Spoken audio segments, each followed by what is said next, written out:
Ok, bienvenue chez Ndiamba Movie. Avant de commencer, ne manquez pas de vous abonner à la chaîne et d'activer dans la cloche de notification pour ne pas manquer nos prochaines vidéos. Aujourd'hui, on va continuer toujours avec notre leçon qui porte toujours sur les intersections. On va parler dans le cas où nous avons dans l'intersection cylindre-cylindre, d'accord, les deux cylindres ont dans le même diamètre. Comme matériel, on aura donc besoin d'un compas, on aura besoin d'une règle graduée, de l'équerre, d'une gomme et bien entendu d'un crayon ou bien d'une mine. Sans toutefois tarder, on va donc voir l'exercice en question. Ok, donc là en image, on peut donc voir tout simplement nos deux cylindres. On a donc le cylindre A, on a donc le cylindre B, tel qu'on peut voir sur la vue de face, d'accord, et sur la vue de gauche. On a donc les cylindres qui sont donc représentés. On peut voir le diamètre du premier cylindre qui vaut diamètre 60, d'accord, phi 60, et le diamètre du cylindre B qui vaut donc phi 60. On constate tout simplement que les deux cylindres sont de même diamètre. On veut donc déterminer tout simplement l'intersection du cylindre A, d'accord, la courbe d'intersection du cylindre A avec le cylindre B. Pour ce faire, pour pouvoir y arriver, on va donc prendre tout simplement dans notre compas. On va diviser donc le diamètre du cylindre A en 12 parties égales. Donc, plante dans la pointe sèche du compas. On décrit donc un arc de cercle. Une fois qu'on a dans notre arc de cercle, même ouverture du compas, on plante dans la pointe sèche du compas ici. On décrit dans un autre arc. On voit comme ça coupe tout simplement là précédemment décrit. On revient donc tout simplement ici, même ouverture.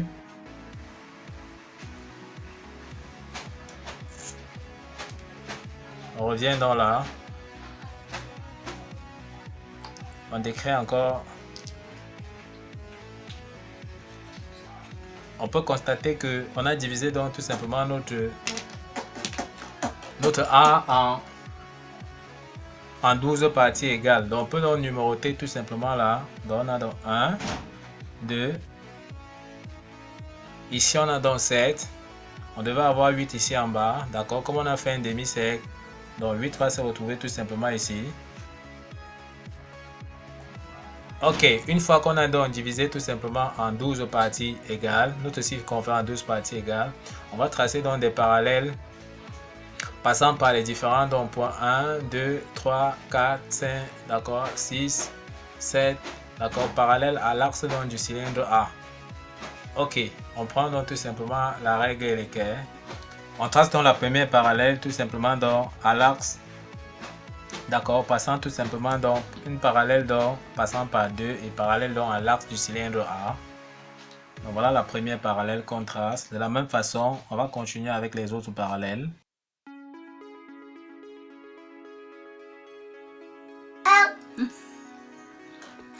Ok, donc on peut voir la dernière génératrice 6, 8 que nous sommes donc en train de tracer. On peut donc voir comment nous avons donc tracé tout simplement des droites parallèles à l'axe, d'accord, du cylindre A. De la même façon, on va venir donc sur la vue de gauche. On va également diviser dans la circonférence ici en 12 parties égales. Et aussi, on va tracer aussi également des droites parallèles sur la vue de gauche.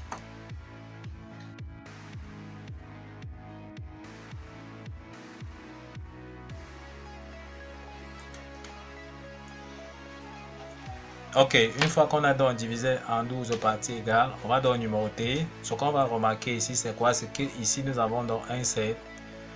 Mais un 7 ne va pas se retrouver ici. On va donc venir plutôt ici en haut. On va mettre un 7 ici, tout simplement. 4 10 que nous avons ici. On vient plutôt sur la vue ici. On met plutôt 4 10 à ce niveau-ci. Donc voilà comment on se comporte au niveau de la numérotation. Une fois que c'est fait, on peut donc continuer tout simplement.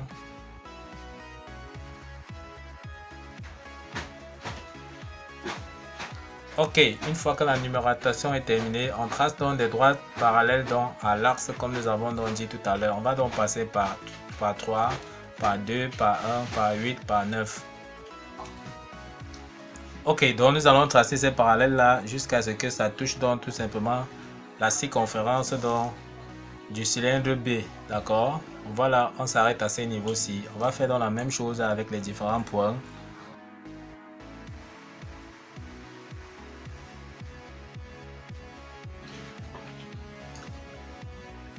Ok, on peut donc observer maintenant les parallèles que nous avons donc tracés.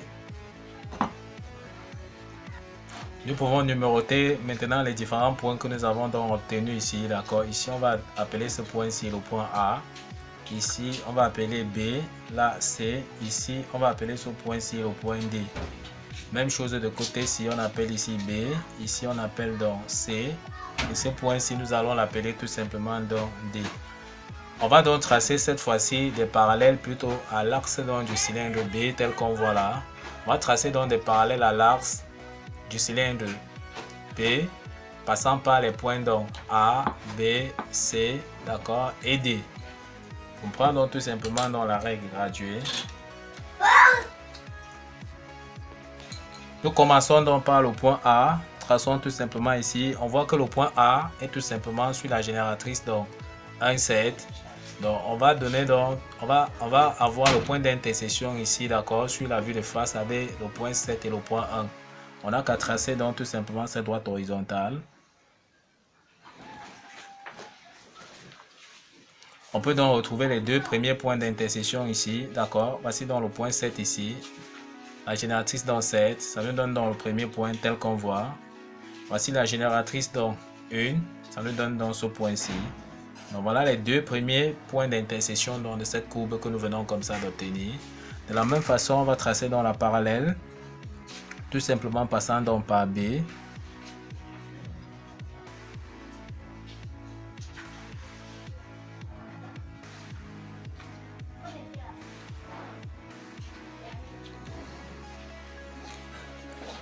B donc passe tout simplement donc par la génératrice dans 8, 12 tel qu'on peut voir ici. On vient donc de ce côté si on cherche tout simplement dans 8, 12. Mais donc voici donc 8 ici. D'accord. On vient donc chercher tout simplement dans 8, 12. Donc voici donc 8 ici. On met dans le point là. Et on peut donc venir ici. On cherche dans 12 ici. On voit donc que voici 12 ici. On met dans le prochain point d'intersection.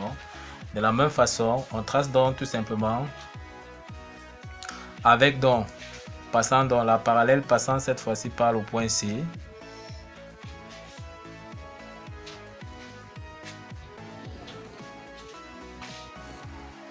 Le point C, c'est la génératrice dans 9, 11. D'accord. On vient donc sur la vue de face. On cherche dans 9, 11. On voit donc tout simplement que ici, on a donc 9 ici. On met donc tout simplement dans le point.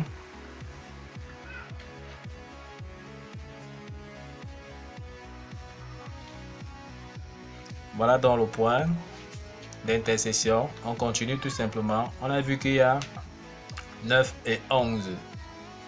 Voici donc 11 ici. On continue tout simplement. On met dans notre point. Voilà le prochain point d'intersection qu'on a tout simplement ici. On continue, on trace donc tout simplement dans la génératrice, passant donc par D.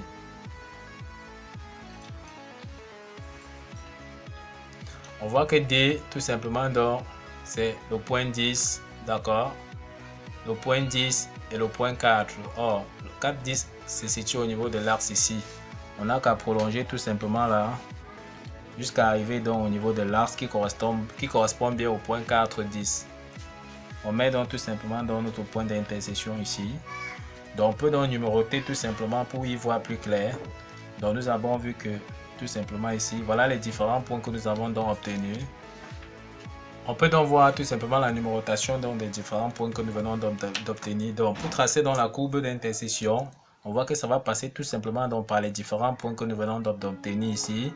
Et lorsqu'on revoit la répartition de ces points, on voit tout simplement que c'est tout simplement une droite qu'on peut donc tracer avec la règle graduée, tout simplement là.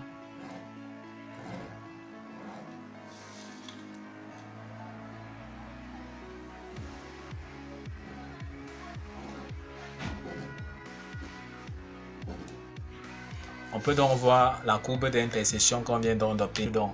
Entre nos deux cylindres donc A et B de même diamètre, on peut donc voir la courbe d'intersection. Nous sommes comme ça donc arrivés donc au terme de cette première vidéo qui montrait étape par étape comment faire donc l'intersection cylindre-cylindre donc de même diamètre. Ne manquez pas donc de liker la vidéo, de vous abonner et d'activer donc la cloche de notification pour ne pas manquer nos prochaines vidéos. Sur ce, à bientôt pour la prochaine vidéo. On va montrer comment développer donc tout simplement le solide A et tout simplement le cylindre B.